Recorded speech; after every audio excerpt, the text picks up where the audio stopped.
Dawn, August 6, 1945, the Imperial Army General Staff Office, Tokyo. The air is thick with the dust of a beleaguered city and the scent of stale sweat. Maps of the Japanese home islands, cluttered with defensive formations and fleet dispositions.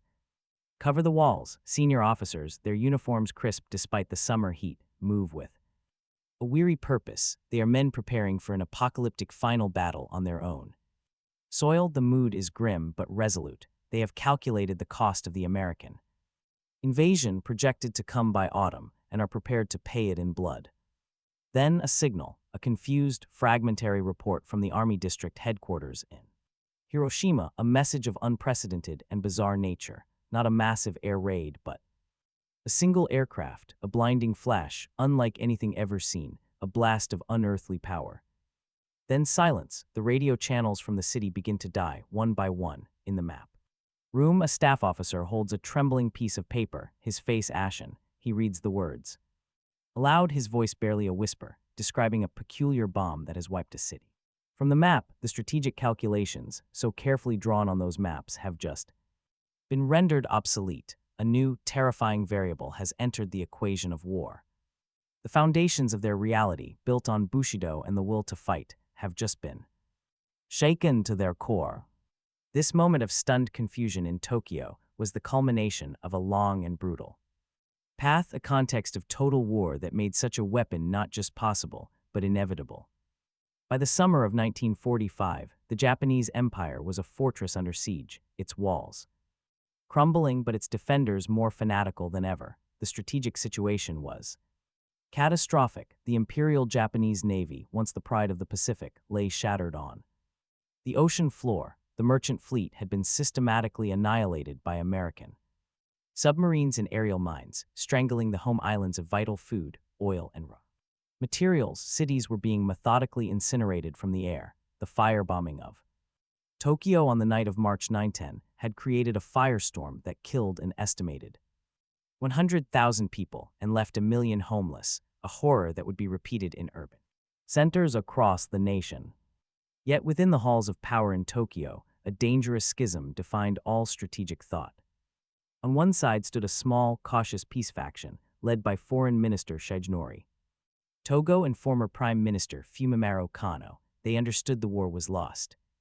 Their goal was not victory, but a negotiated end that would preserve the sacred, divine institution of the emperor, the kokutai, the national polity. They saw the Soviet Union, still neutral towards Japan, as a potential mediator for this desperate diplomatic gambit.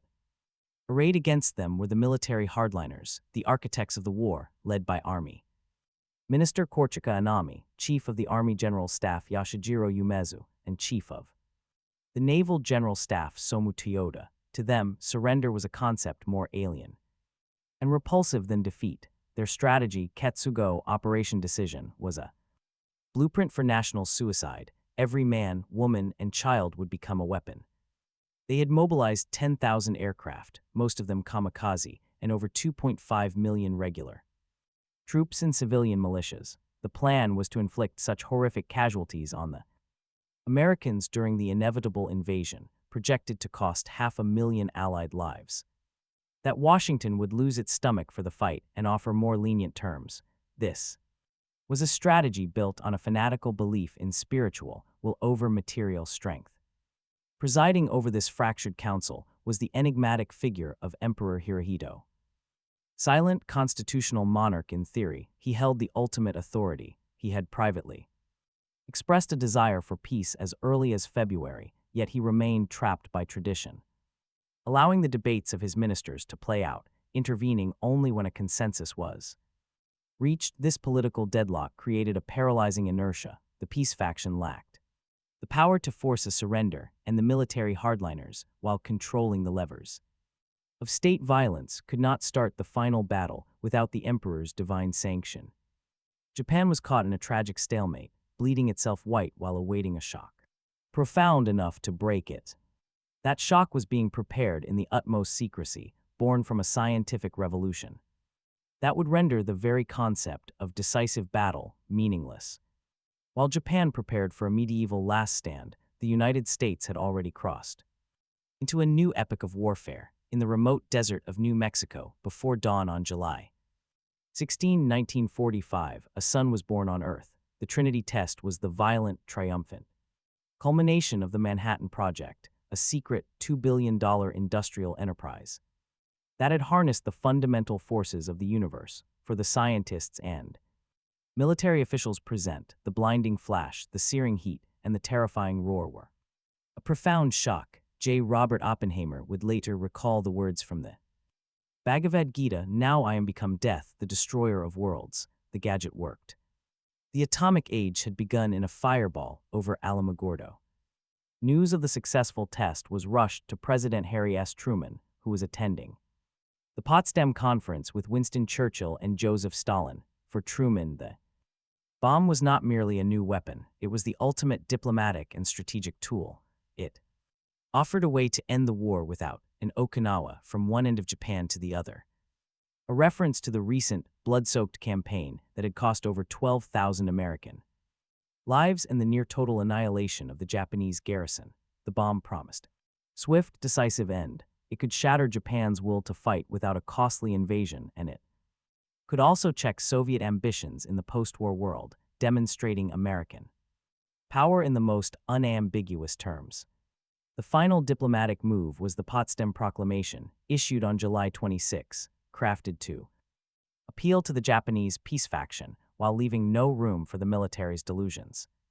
It was a stark ultimatum. It called for the unconditional surrender of all Japanese armed forces and promised stern justice for war criminals. Crucially, it stated that following the elimination of the authority and influence of those who have deceived and misled the people, a new, peaceful government could be formed. It pointedly did not explicitly guarantee the preservation of the emperor. For the hardliners in Tokyo, this omission was a pretext for rejection. For the peace faction, it was a terrifying finality. After a brief, tense consultation, Prime Minister Kentaro Suzuki, under pressure from the military, announced to the press that the government would mokusatsu the declaration.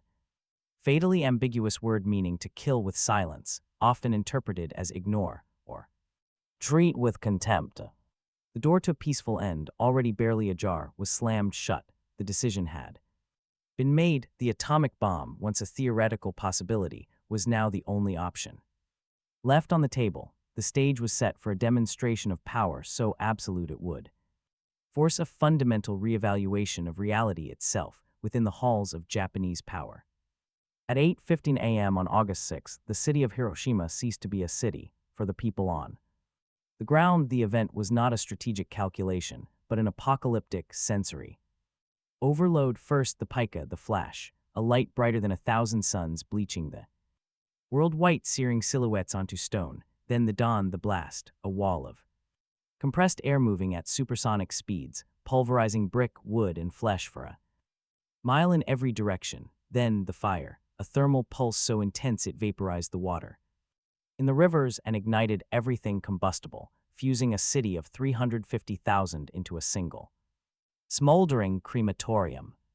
The survivors, the hibakusha, emerged into a new kind of hell. They moved through landscape of ash and rubble, their skin hanging from their bodies in strips, their faces blistered beyond recognition. They spoke of a black rain, a toxic, oily precipitation of carbon and radioactive fallout that fell from the strange, giant mushroom cloud.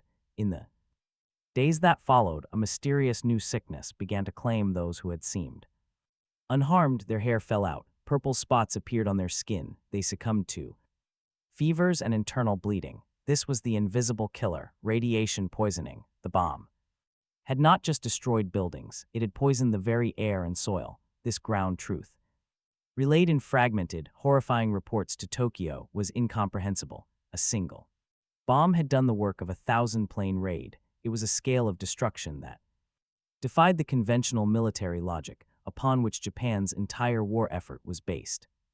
For Japan's military high command, the initial reports from Hiroshima were baffling.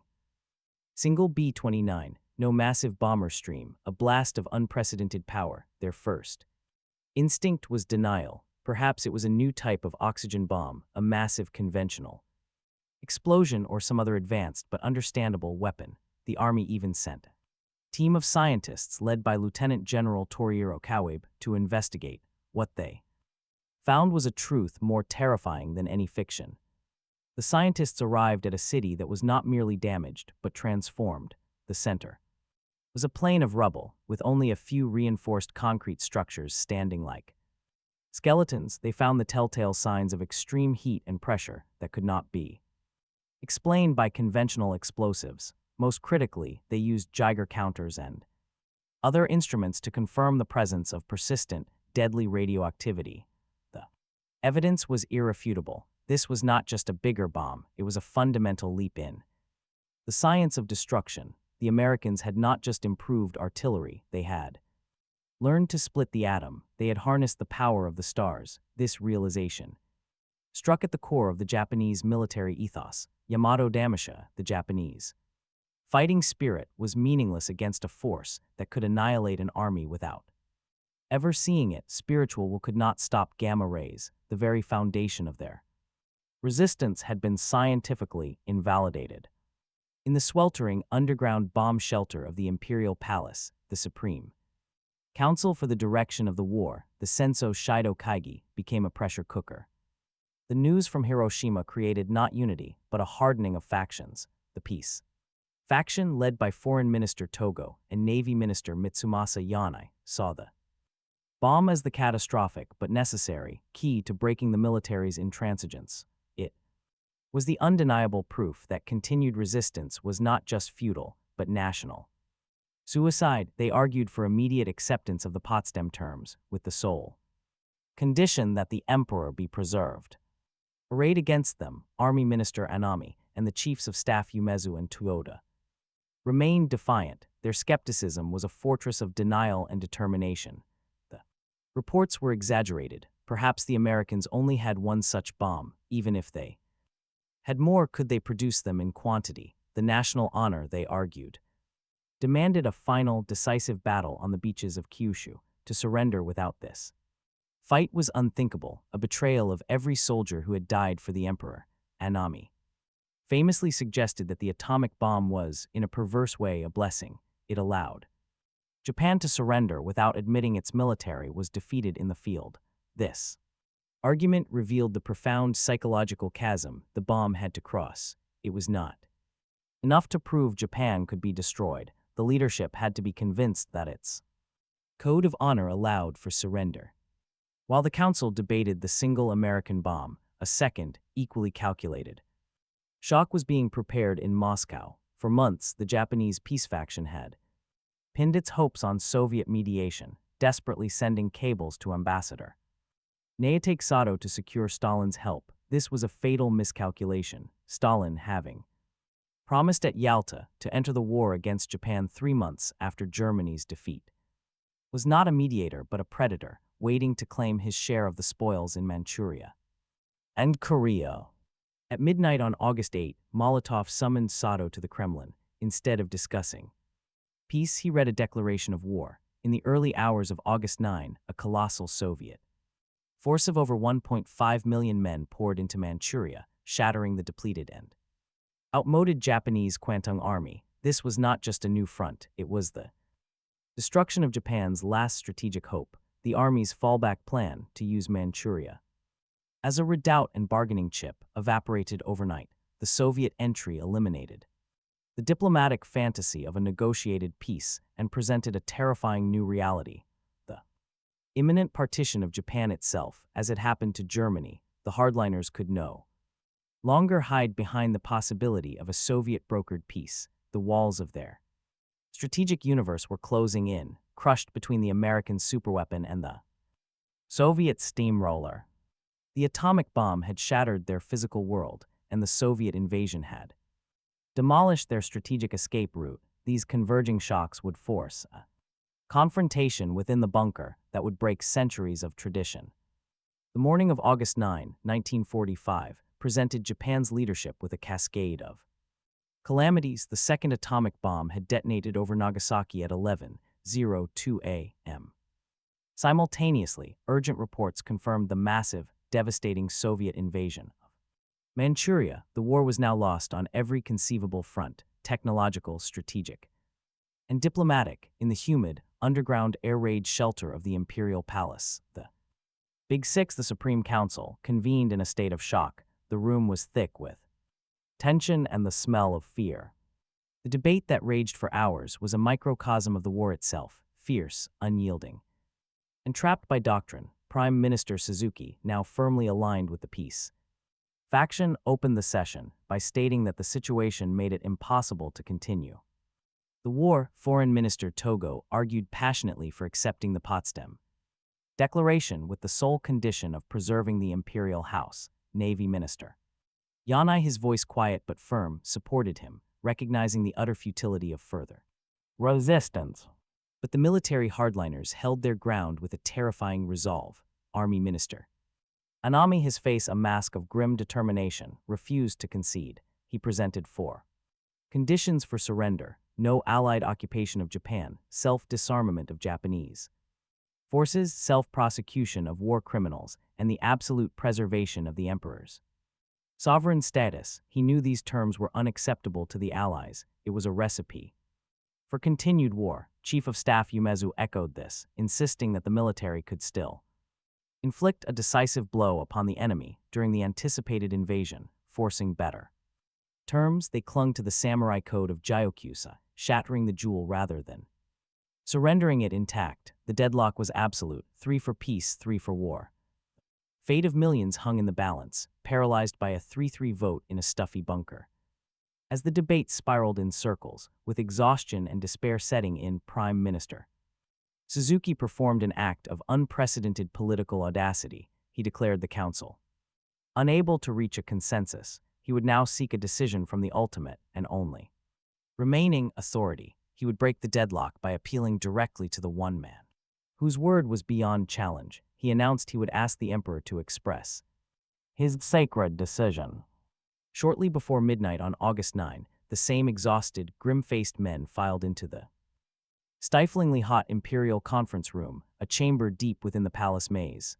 They were joined now by a handful of other senior officials and the president of the Privy Council. This was not a standard meeting. It was a Gozen Kaigi, an imperial conference, convened in the direct presence of the emperor. The air was thick with the weight of centuries of tradition, now pressing down upon this single, decisive moment.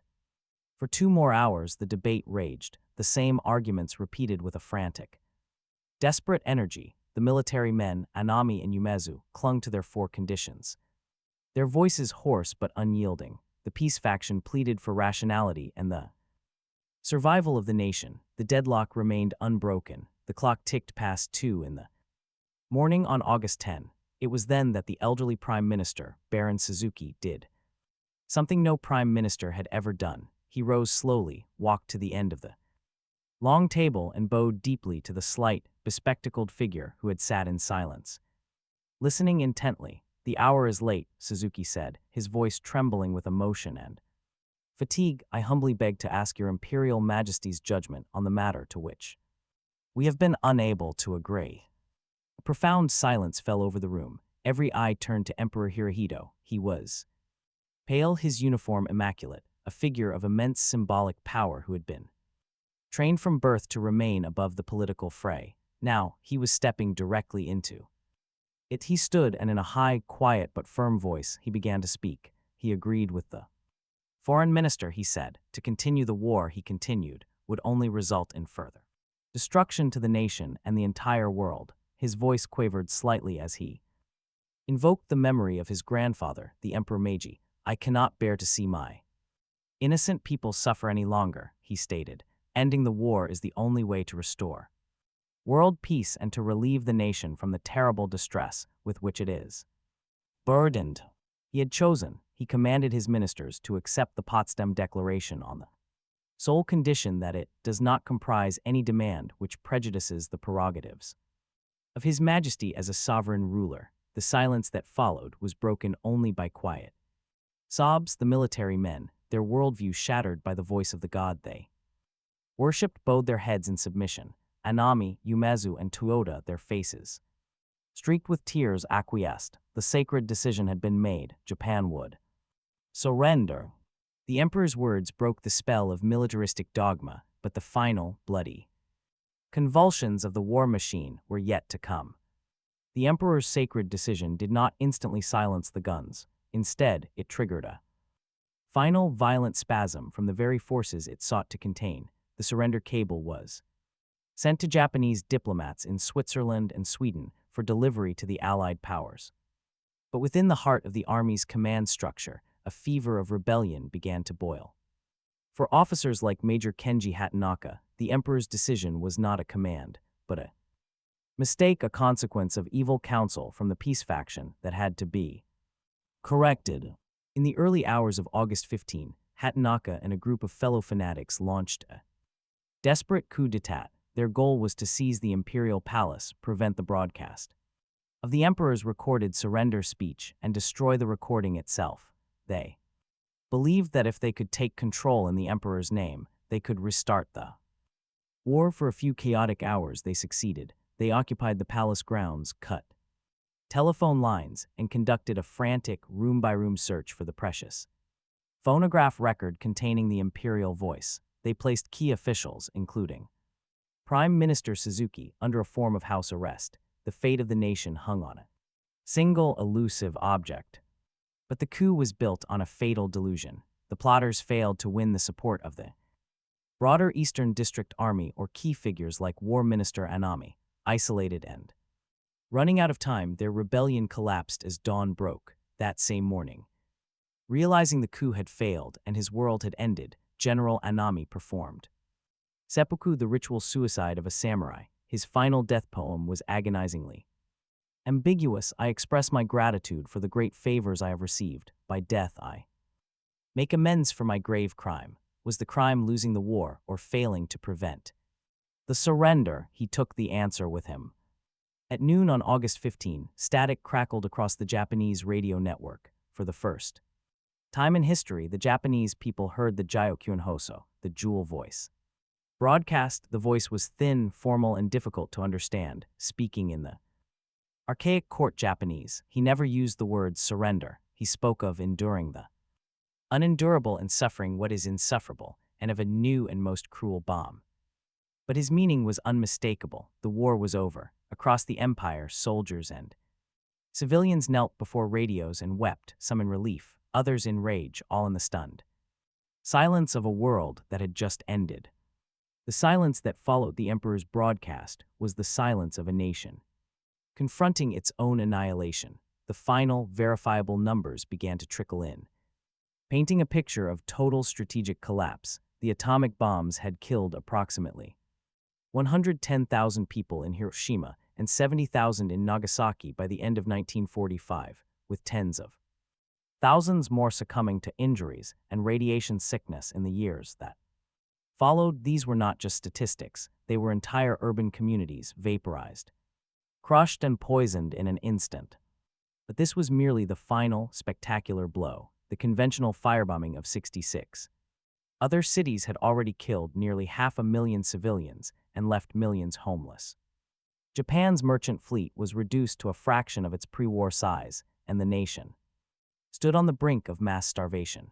The once mighty Imperial Japanese Army was cut off and shattered. The Kwantung Army in Manchuria was being routed by the Soviets, and garrisons across the Pacific were left to wither on the vine. The nation's industrial capacity was a landscape of twisted steel and ash. The psychological will to fight, the Yamato Damasha so fiercely championed by the military hardliners, had been rendered irrelevant by a force that demanded not just courage, but physical existence to oppose it. The formal end came on September 2, 1945, in a carefully orchestrated ceremony in Tokyo Bay, aboard the deck of the USS Missouri, a battleship that symbolized the industrial might Japan could never match. Foreign Minister Mamoru Shigemitsu, representing the emperor and the government, and General Yashijiro Umezu, representing the Imperial General Headquarters, signed the instruments of surrender. The sky was filled with the drone of 1,000 American aircraft flying in formation. Final, undeniable demonstration of total air supremacy. General Douglas MacArthur, presiding over the ceremony, spoke of the hope for a better world from this solemn Occasion, for Japan, it was not the beginning of a better world, but the end of the only one they had known. The empire was dissolved, the military was disarmed, the nation lay prostrate, occupied, and utterly defeated, its destiny now in the hands of its conquerors. The signing on the Missouri brought an end to the war, but it opened a new and terrifying chapter in human history, one whose implications we are still grappling with today. The surrender of Japan in August 1945 was more than the conclusion of a world war. It was the end of an era of conflict and the violent, abrupt dawn of a new age. The atomic bombings of Hiroshima and Nagasaki did not merely defeat a nation, they redefined the very nature of power, victory, and security for all nations, for all time. In those blinding flashes, the concept of total war, which had reached its horrific zenith in the trenches of WWI and the bombing campaigns of WWAI, met its logical and terrifying terminus. War could no longer be measured solely in divisions, fleets, or the courage of men. It was now calibrated in kilotons, and its currency was absolute, indiscriminate annihilation. The decision to use the bomb was born from the brutal calculus of a long and savage conflict, a final, terrible option to break a fanatical enemy and avoid a cataclysmic invasion. For Japan's leaders, the bombs, coupled with the Soviet invasion, created a reality so stark that it finally overrode a military ethos built on death before dishonor. It forced a sacred, unprecedented intervention and a surrender that preserved the core of the nation, even as its empire and military were dismantled. Yet the legacy of those days in August is a permanent, uneasy paradox. The same terrible power that ended history's most destructive war has since held the world in a fragile, nervous peace under the shadow of mutually assured destruction. The Hibakusha became the first witnesses to a threat that now hangs over all of humanity. The bombs revealed a threshold in human ingenuity, a point where the tools of our intellect could outpace the wisdom of our spirit. We learned that we possessed the power not just to conquer armies, but to end our own story. The silence that fell over Japan after the emperor's broadcast was the silence of the old world dying. The silence we must maintain now is the conscious, precarious choice to never let the new one explode into being.